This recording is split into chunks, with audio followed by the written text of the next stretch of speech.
هنعمل الجبنة القريش بإذن الله من غير أي مشاكل خالص النهاردة. هقولك على كل الحلول. لو انت لقيتي اللبن بتاعك بنفس الشكل عامل قشطة من فوق وطبقة جبنة رقيقة والباقي حليب تحت، هقولك تعملي ايه وتكملي شغلك ازاي.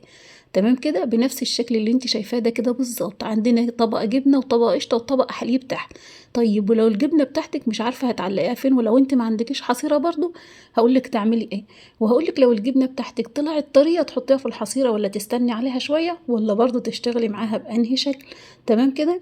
والزبدة بتاعتنا بسم الله ما شاء الله اللهم بارك، هنعمل زبدة بلدي فلاحي أصلي، حاجة كده من الآخر، لا تتغشي فيها ولا ريحتها بس ولا الكلام ده كله. أما مية الجبنة بقى هقولك تشتغلي بيها، لأن هنشتغل بيها كام حاجة. الجبنة بتاعتنا اللي زي الزبدة الحلو أو اللي زي السكر، تعالوا نسمي الله ونصلي على الحبيب المصطفى.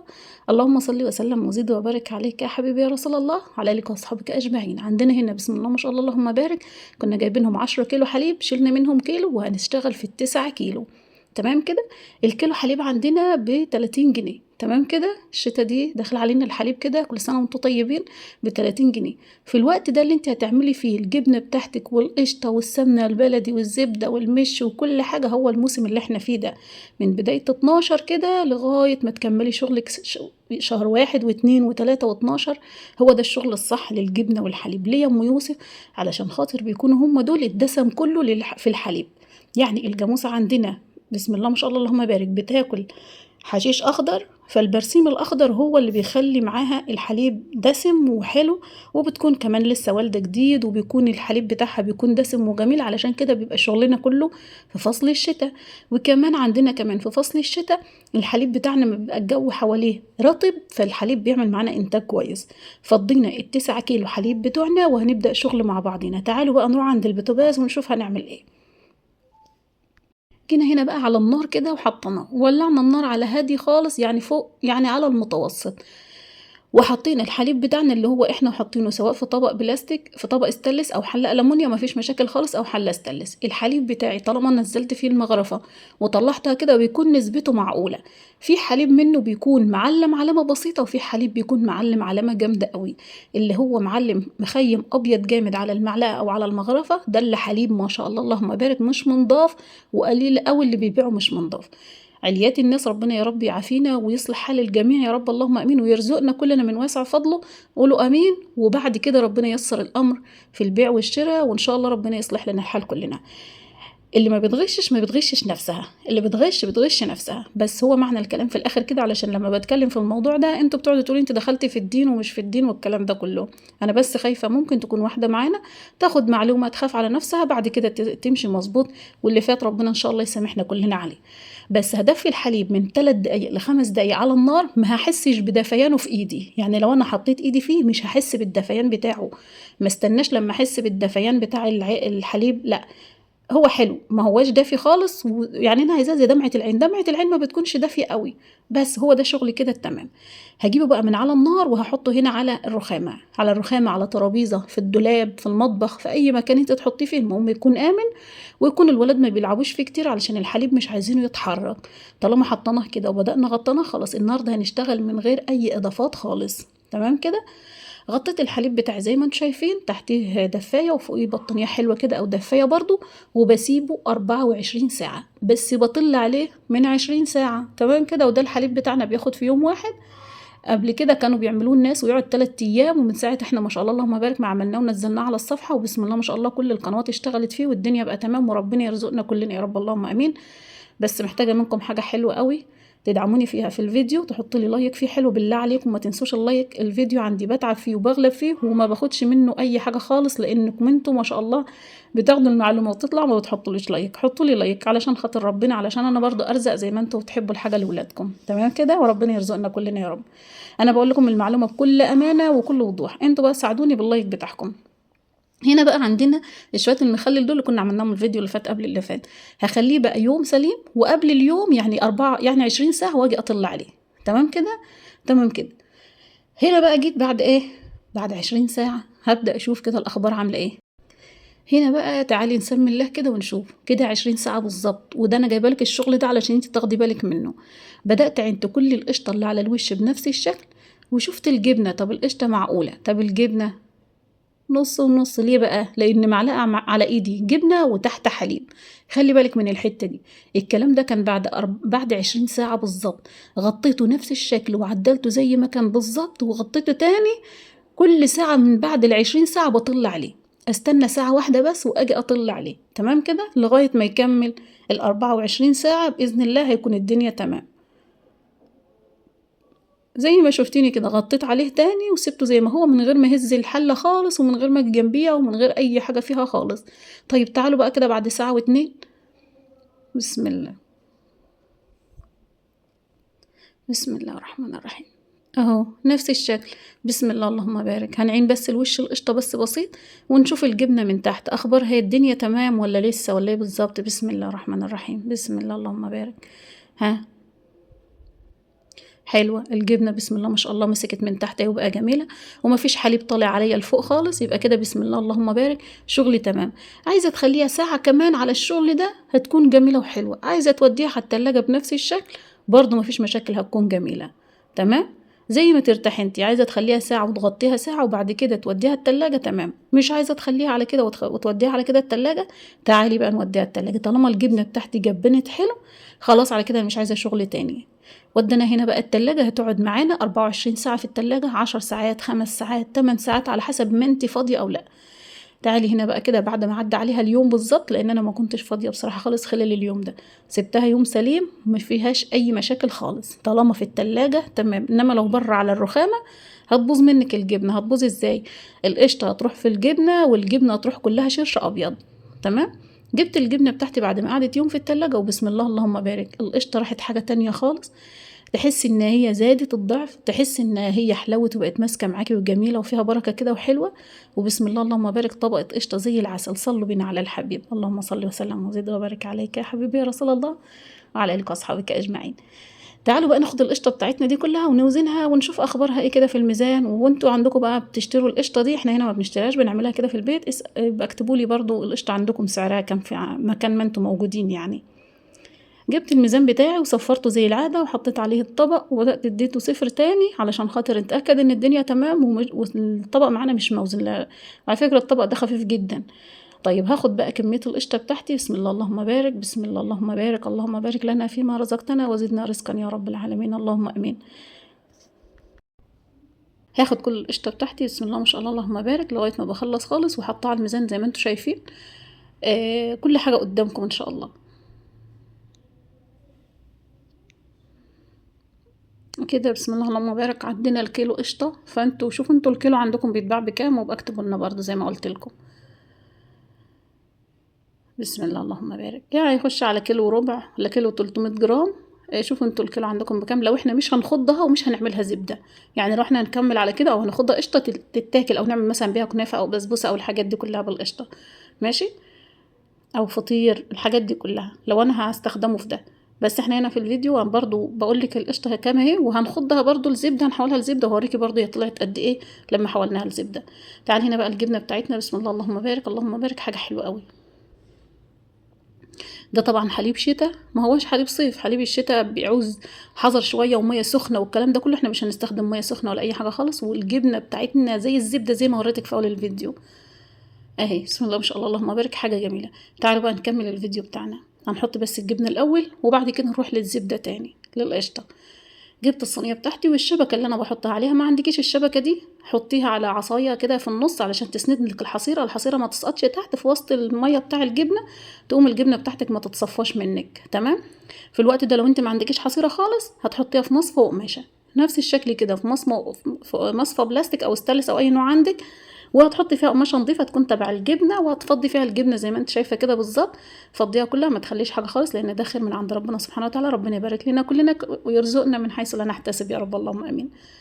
بس فضيت الجبنه بتاعتي كلها بنفس الشكل زي ما انت شايفه كده وهعدلها بسيط خالص بالمعلقه او بالسباتيلا بتاعتي او بايدك. ممكن تكون ايدك نظيفه ما يكونش فيها ريحه اي زفار او اي ريح او اي كريمات او اي حاجه من الحاجات دي. عشان طبعا زي ما احنا عارفين الحليب ده بيلقط وبيزفر من ايدينا لو احنا ايدينا فيها حاجه ريحتها مش حلوه. تمام. غسلت ايدي كويس بشويه صابون سائل من بتاع المواعين وشطفتها كويس وجيت هنا بقى عشان نخض الزبده بتاعتنا. واي شغل اي شغل احنا هنشتغله في الجبنه والحليب والحاجات دي، او هعجن معجنات او اي حاجه، ايديا تكون نظيفه من الاول وغسلها كويس، مش مخليها فيها ريحه اي حاجه خالص. هاخد بنفس الشكل كده بايدي، سواء بالمضرب او بالقربه. لو انت عندك قربه، طبعا القربه دي بتحتاج كميه كبيره من القشطه علشان نخضها فيها. طبعا مش هنخض القرب في قربة على حاجة قليلة زي كده، ده كيلو واحد بس. ما شاء الله احنا بنخض في القرب هنا عندنا بس بيكون مثلا 10 كيلو قشطة، 8 كيلو قشطة، 20 كيلو قشطة، فاهمين؟ فبتكون الحاجات دي كلها مثلا مقدار حليب اسبوع سليم، 10 ايام، 3 ايام لو عندي جاموستين او 4، 3، الكلام ده كله، فاهمني؟ فاحنا بنكون يعني نملى القربة وبعد كده نبدأ نخض. طيب هنا بقى الزبدة بتاعتنا بسم الله ما شاء الله اللهم بارك بدأت تخرز معانا وتبقى جميلة قوي، تمام كده. طيب هنبدأ بقى في الوقت ده، لو انت عندك شوية مية من بتاعة الجبنة اللي احنا حاطينها تتصفى تحت الحصيرة او تحت المصفى والقماشة، بناخد منها كوبايتين وبنحطها على السمنة في الوقت ده. طيب لو انا ما عنديش، كوباية مية ساقعة وببدأ احطها عليها برضو، تمام. بتخلي لي لون الزبدة بتاعي زبدة فلاحي فلاحي يعني. خلاص الزبدة بتاعتنا بسم الله اللهم بارك اتشكلت وبقى حلوة وزي العسل، وتبدأ تخلع معانا من الحامض وتبدأ تخلع معانا من الطبق، وتلم كورة واحدة بس. على ما لمت كورة واحدة كده مع بعضيها زي ما تشوفها دلوقتي كده، خلاص الزبدة بتاعتنا تمام. وعلشان ما تتغشيش في الزبدة لو هتشتريها من السوق، بلاش تشتري كمية كبيرة في الأول، اشتري كمية قليلة على القد كده في الأول، وبعد كده لما تلاقيها كويسة وتضمنيها كويسة يبقى اشتري كمية كبيرة، تمام. بجيب بس رطل واحد أو كيلو واحد. الرطل ده عندنا يعني نص الكيلو، يعني نص الكيلو بحاجة بسيطة كده، لأن الكيلو عندنا رطلين وربع، تمام. فالرطل ده احنا بنبيع هنا في الفلاحين بالرطل، اللي هي الكورة واحدة كده موزونة بالرطل. الرطل حوالي نص كيلو يعني 450 جرام. اهي بسم الله اللهم بارك، بسم الله اللهم بارك، حلو قوي وزي العسل، زي المتابعين بتوع ميسا في الحلوين. تحفظوا لي يا رب، وربنا يبارك لي فيكم ويديمكم نعمة في حياتي. بس ما تنسوش بالله عليكم اللايك للفيديو. خلاص على كده هبدأ ألمها بقى بنفس الشكل، وتعالي بقى نغسلها في شوية مية علشان ما اسيبهاش بالحامض بتاعها ده. لو أنا شلتها من الحامض ده على الفريزر على طول هتمرر معايا لو قعدت فترة، تمام. يعني أنا لو شلتها بنفس الشكل ده كده على الفريزر على طول هتمرر معايا وهتبقى مش حلوة. فعشان كده أنا بحب أغسلها بمية ساقعة الأول، وبعد كده ببدأ أحطها في الفريزر. تعالوا بقى كده نشوف أخبارها عاملة إيه، ونجيب شوية مية ساقعين حلوين، ونبدأ نشيل كل الزبدة بتاعتنا بسم الله اللهم بارك اللي ربنا رزقنا بيها. وحلو الحمد لله يا رب تبارك الرحمن، حلوة زي العسل. دي بقى اعملي بيها أحلى بيض وسمن، أحلى شوية رز حلوين، أحلى رز معمر، أحلى حاجة في الدنيا من الحاجات الحلوة دي. فطير، الحاجات الجميلة الفلاحي الحلوة اللي احنا بنعملها هنا دي بالسمنة البلدي بتبقى حلوة قوي. تعالي بقى نغسلها حلو قوي كده، وبعد ما نغسلها نبدأ نحطها بقى في ايه، في الميزانة. لو انا مش هوزن بقى، لو انا ليا بكور على طول وبحط في الفريزر. لو انا هبيع طبعا بوزن وبزود في الميزان شوية علشان خاطر ما اشيلش على نفسي حاجة وربنا سبحانه وتعالى يحاسبني بقى في الاخر، لان الكيلو والميزان مذكورين يعني، تمام. تعالي بقى هنا كده صفرنا الميزان بتاعنا على الطبق اللي احنا هنحطه على الميزان او الكفه بتاعتي. واحنا هنا بالعادي ما بنوزنش بالحساس، احنا بنوزن بالميزان الطبليه اللي هو العادي، علشان خاطر اللي هو الكفتين يعني، علشان يبقى فيه طب شويه، يعني يبقى في الميزان بتاعنا يبقى فيه طبه شويه. انما الحساس بتحس انك انت يعني بتضلين، علشان كده حتى لو احنا وزننا بالحساس بنزود شويه عن الميزان.